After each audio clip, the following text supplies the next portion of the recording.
So like we talked about in an earlier video when PFF threw the Vikings free agency class underneath the bus, that's whatever. We're used to being disrespected by the national media jabroni haircuts. That's okay. That's okay. But then you go to the national outlet, NFL.com, which is 132nd owned by the Vikings. And it's just so amazing to see the constant poo-pooing of the Vikes. And I don't get it, man. So NFL power rankings are up. Our guy Dan Hanzus, the Zeuser, who is a noted Jets fan. So maybe that's part of the reason, because the Vikings and the Jets had the dumbest rivalry in sports history. We saved you from Kirk Cousins and Anthony Barr, bro.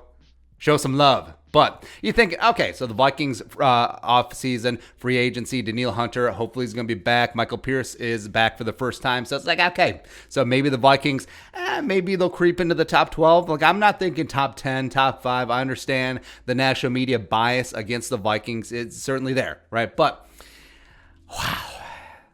Down in an earlier round. Sugar, we're going down, trying to find the damn Vikings.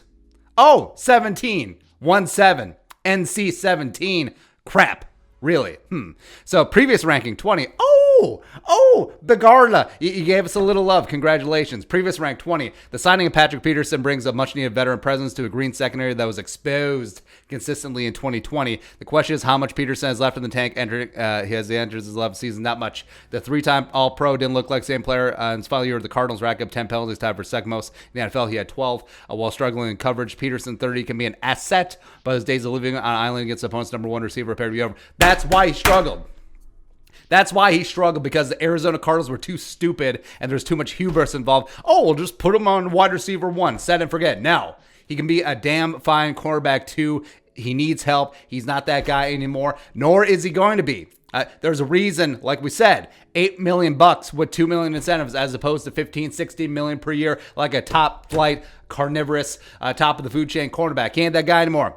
But, we're just going to completely ignore Diesel Dalvin Tomlinson in the middle of that Vikings defense, just shoring up the run. That was just such a massive hole last year. Oh, and Michael Pierce coming back from his COVID opt-out. So we're just going to ignore 700 pounds of granite of meat. Arby's, we got the meats right in the middle of that defense, huh? We're going to do that. Plus, Danielle, the real deal Hunter, one of the best, if not the best edge rusher in the game. Plus, phenomenal against the run, setting the edge. We're just going to ignore that the Vikings have completely revamped 3/4 of their offensive line, huh?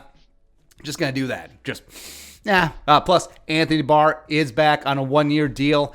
He doesn't really get the time of day from fans, but whatever. He's solid. He's a leader. He wears that captaincy and that green dot for a reason. So you think that the guy who is a leader, a guy who gets the defense lined up every single down, is like him coming back and actually playing a full season in all likelihood, hopefully, that's not going to factor in. Or Eric Kendricks being fully healthy after that weird random leg injury that he had against the Jaguars in pregame warm-ups, huh?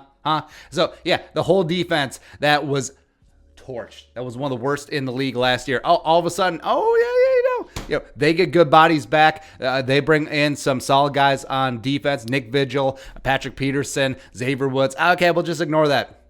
Sure. Offensively, hopefully the offensive line finally gets fixed. I think the Vikings are all in, so I'm anticipating some big-time moves on the offensive line. Hey, Austin Blythe. Hey, all in on the Orlando Brown trade. Hey, Darisaw, Slater, AVT, I don't care. Someone, no matter what. And then the offense is finally going to get modernized as Kubiak Jr. steps in for the dad. So, yeah, the 1947 offense, back when teams were doing the Charleston. That was the 20s. Doesn't matter. That's what Gary Kubiak's offense was. No. Because guess what? When you hit rock bottom like the Vikings did last year, you bounce. Plus, you have one of the best young up-and-coming wide receivers in the league, Justin friggin' Jefferson. You have Adam Thielen, who's all of a sudden become Spider-Man in the red zone. You have Kirk Cousins, who's had the best 2 years of his career. Minus the first 6 games of 2020. With the new offensive coordinator, Clint Kubiak, when he was quarterback's coach. Woo! Let's go. Plus, by the way, you have Dalvin Cook, the second best running back in the league. Respect to King Henry. What up? So, yeah, we're just going to ignore all of that, huh? 17. My goodness. But teams ahead of the Vikings, like, look at this crap. Look at this emaciation. So, 10, Steelers. Really? Big Ben. Everyone's so excited. It's like, Big Ben's coming back for 1 more year. Big Ben was ass last year, man. Like, it was weekend at Bernie's. Like, they were just carrying his ass along. And, you re-signed Juju for 1 year at $8 million. I don't care. What, Chase Claypool, can we kick it? Yes, you can. They couldn't run the ball last year. Their offensive line got gutted. Their defense is fine up front with Hayward and Watt, but I don't know. Everything else, really. They're the most fraudulent 11-0 team in NFL history, and they got exposed by that ass whooping. The Browns are going to whip somebody's ass, even with the Kevin Stefanski in his basement chilling. Great. So they're at 10. 9, the Rams. So, yeah, I like Matthew Stafford, but all of this media jabroni haircut overhype, it's just ridiculous. It's beyond the pale. I understand that you have big-time quarterback movement. Matthew Stafford, former number 1 overall pick in 2009, and L.A., they're just trying to establish a beachhead in L.A., trying to hold on to that market. So I understand the overhyping of Matthew Stafford, the overhyping of Justin Herbert. I get it from a marketing standpoint. But remind me again what Matthew Stafford has ever done in his career besides throw for a bazillion yards and wasting the career of a first ballot Hall of Famer Calvin Johnson. Huh? What about it? Like, people acting like he's the second coming of Tom Brady, but he's never won the division. He's never won a playoff game. But he had a bad team. Please. Look at what Russell Wilson has done for years with the Seahawks. That is a booty team. And the Lions teams on paper have had a lot more talent than some of these recent Seahawks teams. So I don't want to hear it. Matthew Stafford is not that dude. He ain't. So congratulations, Ram. 9. Speaking of which, Seahawks, 8. Really.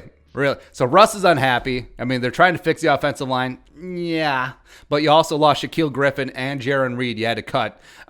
Okay. I mean, this is an XFL team besides Russ, Lockett, and DK. It really is. I mean, you got Bobby Wagner aging out. Same case with KJ Wright. Cool. Congratulations. I don't get it. Like, the game has passed Pete and Schneider by, but hey, it's a good thing that you signed both of them up to big-time extensions. Yeah, Vikings found that out last offseason. 6. Ooh. The Saints. Really? So, I understand that Drew Brees was a hauled-out just corpse of himself last year. Like, he was one of those corn cobs that you get in November, like the deer are feeding on, just like dried out. Great. Drew Brees retires. They're still in cap hell. They maneuvered their way around it. Great. But you really have that much faith in Jameis, huh?